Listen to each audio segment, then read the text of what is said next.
Senhor presidente, às vezes a gente fica um pouco cansado de repetir os mesmos argumentos, mas é importante que aqueles que nos acompanham e aqueles que têm memória possam compulsar as reuniões anteriores para verificarem e avaliarem se as palavras aqui proferidas têm assertividade, são reais, são concretas, ou continuam a cortina de fumaça deliberada de um governo ferido, acabrunhado, exposto, eviscerado. Um governo que literalmente mostrou as suas entranhas. Na verdade, nós já sabíamos que os mesmos métodos, os mesmos protagonistas, a mesma forma de agir dos últimos 14 anos iria se repetir neste final de governo do Partido dos Trabalhadores. Nesse caso específico do INSS, nós temos a cúpula, a espinha dorsal, a base, a estrutura do INSS que está nas grades, senhores. Vamos lembrar, o diretor de benefícios, o procurador, o presidente do INSS, todos funcionários de carreira prestigiados e distinguidos ao longo dos últimos 15 anos com cargos de relevância nos governos do Partido dos Trabalhadores. Estes senhores, identificados e pegos com a boca na botija, claramente se beneficiaram e beneficiaram uma estrutura política podre, carcomida, petrofata. Essa estrutura que roubou, assaltou, espezinhou o trabalhador brasileiro, em especial os mais frágeis, os aposentados. Senhores, ao longo de quase 4 meses, mais de 80 requerimentos foram rejeitados pelo Partido dos Trabalhadores, que não assinou essa CPI,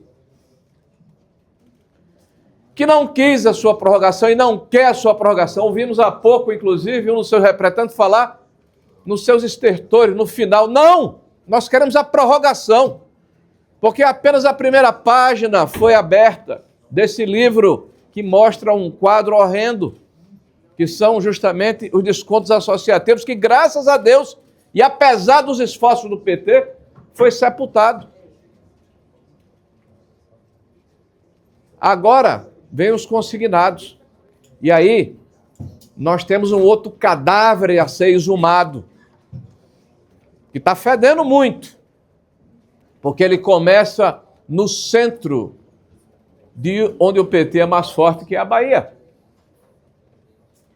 Quando se fala aqui de seletividade, nós queremos sim quebrar. Aliás, foi o que aconteceu na semana anterior, o sigilo da banda que toca o senhor Vorcaro, mas também do senhor Augusto Lima, ambos, um e outro, porque nós não temos seletividade nesse processo. E o que o PT faz, como fez ontem na CPMI do crime organizado? Não, vamos buscar aqui os ex-ministros do presidente Bolsonaro na questão das ações que foram implementadas durante a CPI da Covid. Este governo vive com um retrovisor muito maior do que o para-brisa. Tem uma amnésia e uma memória seletiva. O Brasil tem muita falta de sorte, porque neste século XXI, quase 20 anos de governo de PT, então o atraso, a corrupção, o aparelhamento da máquina pública, todas as mazelas que infelizmente nós carregamos, existem em função de um governo que não consegue virar a página e de um presidente que está, infelizmente, com ódio, com rancor no coração, porque a população o rejeita, o repugna, não o aceita, e os seus índices de popularidade descambam, desabam pela maneira como ele mal administra o nosso país. Esses requerimentos, senhores, são quase 80, nós queremos discuti-los um a um para que a sociedade saiba o que representa cada um desses requerimentos e o seu embasamento, e possa, inclusive, distinguir, separar o joio do trigo. Porque quando se pede, por exemplo, aqui a convocação do seu João Roma, por quê?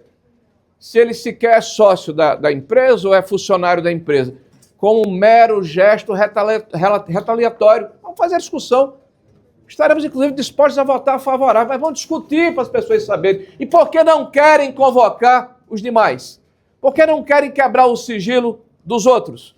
Porque escondem as tenebrosas transações que precisam vir à luz do dia. Muita coisa ainda vai acontecer, não tenho dúvida.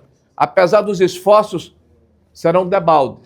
A população terá da nossa comissão, da Justiça e, sobretudo, da Justiça Divina, a oportunidade de ter, para todos nós, a luz do sol, senhor presidente, que é o maior dos desinfetantes.